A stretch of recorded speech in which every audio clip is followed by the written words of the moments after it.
आपल्या सांगली जिल्ह्यातल्या कवठे एकंद गावी दसऱ्याला होणारी आतषबाजी जर तुम्ही पाहिली नसेल तर हे रील जरूर बघा। 1200 वर्ष जुनं असलेलं कवठे एकंद या गावातील प्राचीन जागृत देवस्थान म्हणजेच श्री सिद्धराज।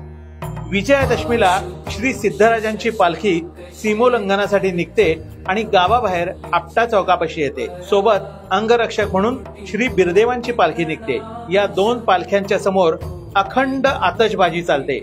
या गावाला महाराष्ट्राची शिवकाशी पण म्हणलं जातं, कारण कवठे एकंद गावातील 200हून अधिक दारू मंडळ शोभेची दारू तयार करतात। इथला लाकडी शिंगटे हा प्रकार भारतात इतरत्र कुठेही पाहायला मिळत नाही। ते सुरूच्या झाडाप्रमाणे 125 ते 150 फूट उंच आणि 2 ते 5 मिनिटं उडतं। इथं आऊट देखील उडवले जातात।